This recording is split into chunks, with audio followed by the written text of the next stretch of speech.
Hi, I'm Alex Howard, and welcome to Conscious Tea. My guest in the studio today here at the Integral Conference in Budapest is Susanne Cook-Greuter. Hi, Susanne. And Susanne is one of the elders of the Integral community and is a leading thought leader on adult development. But in today's interview, we're going to explore something a little different. We're going to explore actually being present to and embracing where it is that we actually are. And Susanne, I know that some of your interest in this has been sparked by what maybe you could call a romanticization of higher stages of trying to get somewhere. And the natural one, we need something to hold on to in order to move forward. So we have all these theories, we have all these myths, we have all these stories about ourselves, where we usually are the hero in it. In some ways we're always trying, that's part of, at least in my studies, the ego is the thing that makes that happen. So we want to have permanence, we want to matter, we want to hopefully sow seeds so that we're not just forgotten in the world. And that is part of what we all do and do all the time. The temptation is to get enamored with any one story about who I am, about Integral, about whatever it is that sort of grabs us and then seems to be the answer for everything. I'm curious as to this somewhat shift in orientation in your teaching. What catalyzed that for you? I mean, because in a sense, I know you very much as the person who is one of the leading experts in developmental growth in adults. So it's a different perspective. I'm curious as to what initiated that for you. Partially, I think it's just becoming older and getting closer with every breath. At some point, you're starting to thinking you get closer to the end, like in Shakespeare. I think it's 12th night. Whereas before you see the sort of the ahead of you. Yes. Now we're starting to, and you're losing your faculties a little bit. My memory is not exactly what I would like it to be. All of those things shift you towards more just being. And what is it like to be alive? What is it like to be a human being of every sort, and not just second tier? And it's all beautiful. I'm not saying anything against it. That yearning is also natural, but a bit what I've found more and more is that as an older woman I can actually say some things that others perhaps don't dare to say.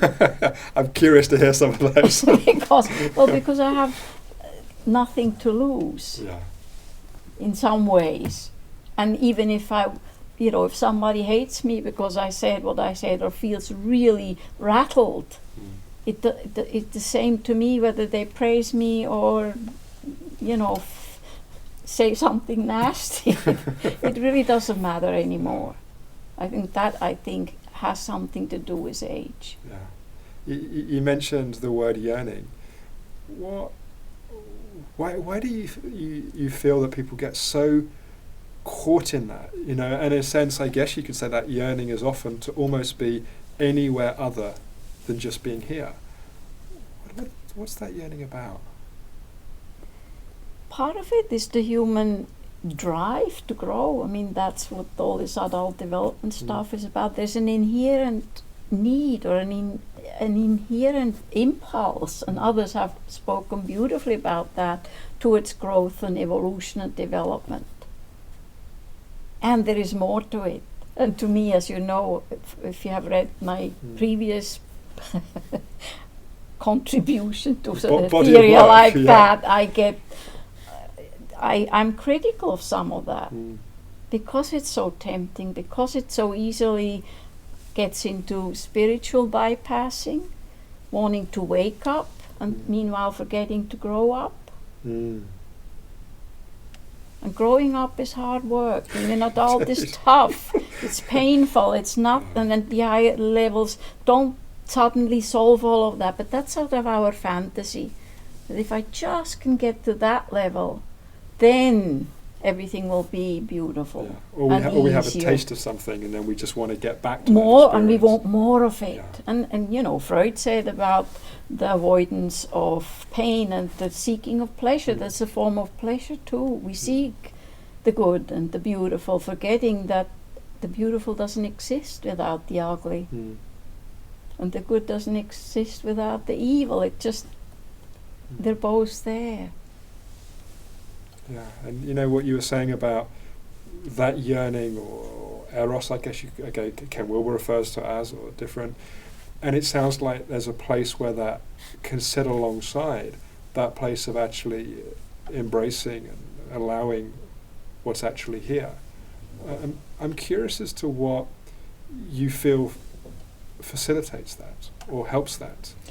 You know, you mentioned in a sense for you it's also partly a life stage thing, but I'm also curious what else has supported that. Experiences like the loss of my sister just a month ago was deeply reorganizing in myself what is important. And what was so fascinating to me was the people at the funeral who talked about her. They expressed, the people she's been with, how much of a powerhouse she was and how much she influenced their thinking by the way she was. Now, she was definitely handicapped mentally. She had no idea of any theories or anything like that. But it came out of her in a way that they felt triggered then the adults thinking about certain things.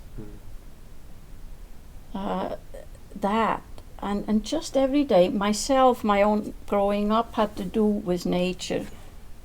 That was my escape initially. Anything like a perfection of a flower like that, just the way it reaches into the room or the what do you call that? The bud or this part. Yeah. By the way, now I'm thinking, of course, of big womb again. This is the phallic symbol. And this is the container. These constantly being inseminated. Now I'm using that language with triggers from all over around: music, voices, beautiful things, also not beautiful things that are beautiful. Yeah. Well, something you said before we started filming that I was really curious to get into. You talked about big mind, big heart, which are words that are used quite a lot in this community. And you said big womb, you just mentioned it there.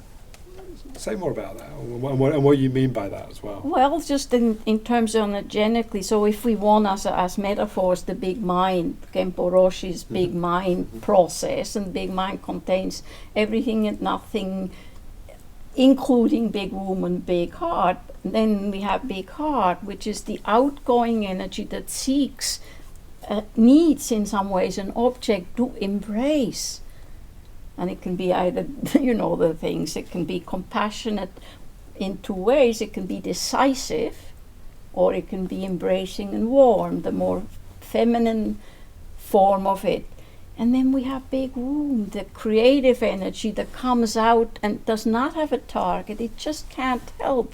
The universe is just creates also destroying at the same time. But there's no target needed. It just comes, it just produces, it just sends out. And yet it seems that often in this kind of modern day, there's so many distractions away from that.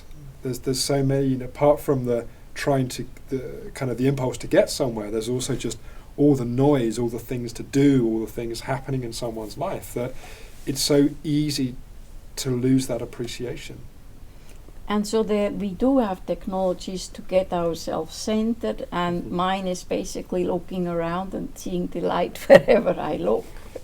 It's funny you use the word technologies. That sounds pre-technology. It sounds very, very simple, but very powerful. But for many people, technology, the sound, binaural sound can bring them to a state like that. Beautiful, all the kind of meditation techniques, sitting, walking meditation. There's many, many avenues to get to a point where one is less distracted. But yes, you're right, we do need almost some form in order to get not so distracted that we actually that can function and appreciate. Yeah. It's almost like sometimes we need form to appreciate no form. Yes. It's, you know, I'm curious as well, you know, if I play devil's advocate for a moment, people watching this thinking, well, it all sounds very well, you saying this, but you know, you don't understand my life and all the things I have to do and all the noise and complexity. What would you say in response to that?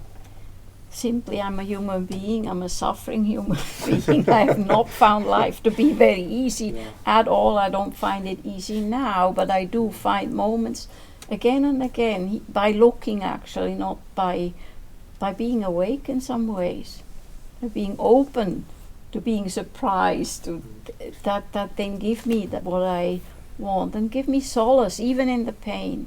Well, let's talk more big womb. As a woman, when you give birth, it's not for nothing called labor, or in German wehen. It actually hurts tremendously. That's why in that moment, as a father, what you realise is God, he or she or it, whatever, was very wise in women having children, not men. Because certainly my experience of being there in both of our children is a kind of, well, I can never do that. So the human species would have ceased very quickly. And yet we can. Women also say, I don't know. While you're in it, you say, I don't know. That will never end. It will, you know, it's unbearable in some ways, and yet you know it's a different kind of pain than a medical, a cancer, a pain that really doesn't stop. Yeah, and there's something you get at the end. And it's physically, even the opening of the cervix is an opening. It's a flowering. It's not and it has an end. And then you have this beautiful new being to welcome into the world. Yeah. That makes the whole pain go away. You forget. Yeah. You say, I'll never have another baby. And a year or two later, you say, so when will we have next one? It's so current to my life, what you're saying. And it's current in many people's life. Yeah. Yes. You know, I want to just come back to something you were saying as well, which I think is so interesting, that I think there's this idea that people have that if they reach a certain state or a certain stage or a certain place somewhere, that will be the end of suffering, and that there's some place of enlightenment where suffering is no more, and that's the place that they want to get to.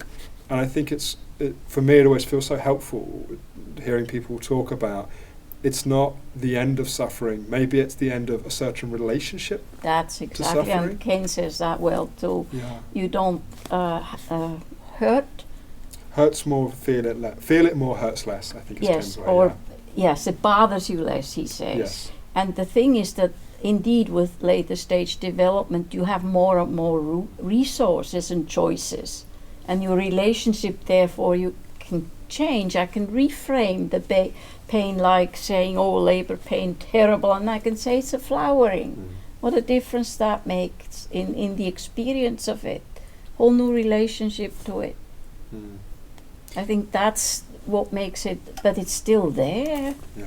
And in some ways it's even deeper, and you have existential, at the later stages, real existential despair, when you totally get it, that no matter how hard you try, your ego is trying to usurp whatever it can, spiritual, whatever. Trungpa said that so beautiful with the book on spiritual materialism. It's really the best writing about that I've seen in the West. It's always a temptation to not stay in the here and now, and to hope to somehow escape the pain of growing. Yeah. The pain of being, just being. Yeah, and you know, something else that I find personally so interesting is that it's like once we've had experiences of being in the here and now, and we then get that you can't try to get to the here and now, we try not to try to get. It's like the mind just keeps going round. That's what we're calling an existential paradox, because the more you try, the more you try to be detached. That's of course a sign of being attached to an idea or a thing, or and then to get the kind of equanimity to also say okay to that, so that's what it is to be alive, to get into those kinds of loops and troubles and thoughts and fears and anxieties about. It's a hopeless endeavor. You can despair about ever trying to get there. Yeah. It's not a matter of volition.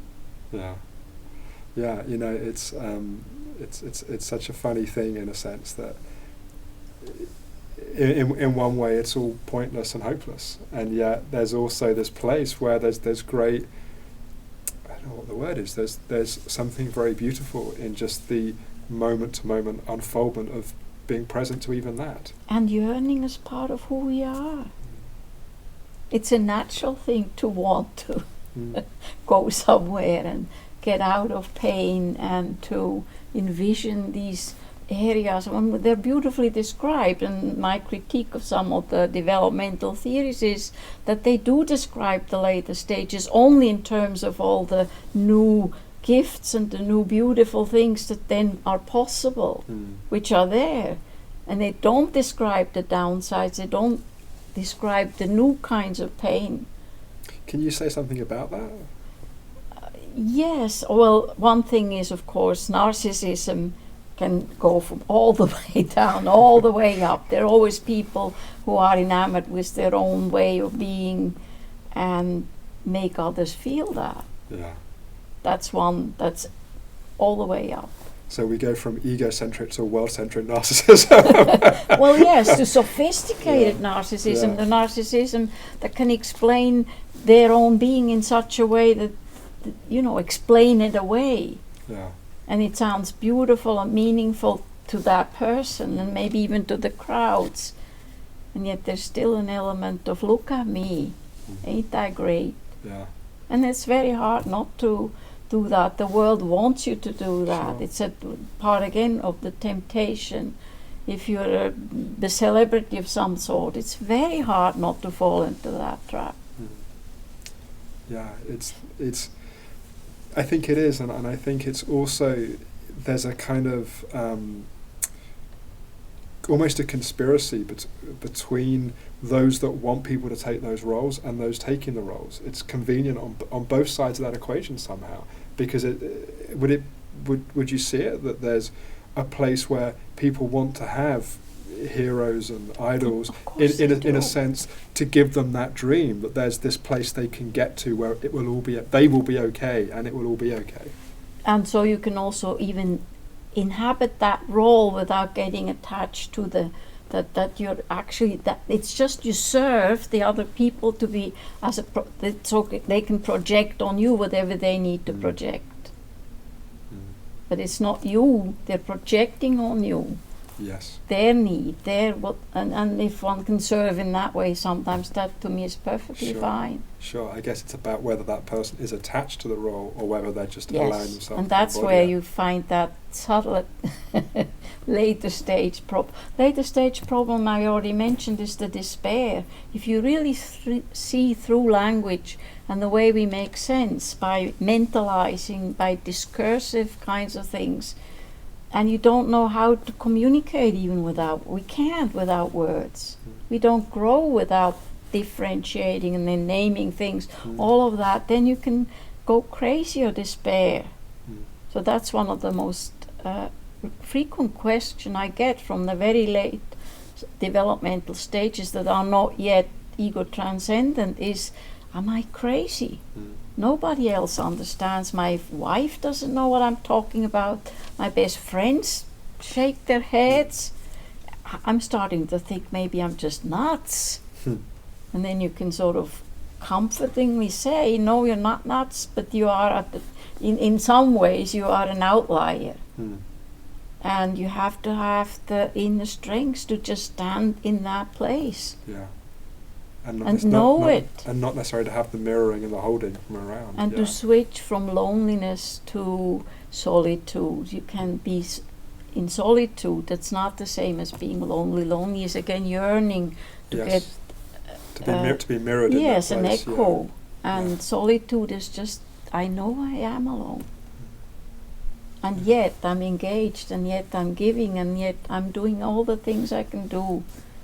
That would be one of the pains of the later stages. Yes, that makes sense. That makes sense. And I guess even at lower stages, people have that experience if they're an outlier from their community. I guess if someone's community is at a higher level, they're at a higher level to outlier. But I think many people have that experience of, even being a young person, and they don't fit. Yeah. That word is a good one. I don't fit. Yeah.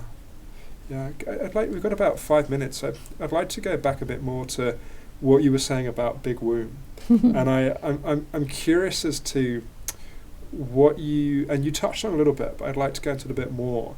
What you see facilitates that opening, and you were saying, for example, using music, using art, Can you say more about perhaps that and the value that's had for you, or how you've seen that support others? I'm trying to think. I'm wondering even with the breath, the full breath includes that part of you as well. So breathing shallowly leaves that whole area untouched as well. Yeah. There's something about almost just energetically embodying that place.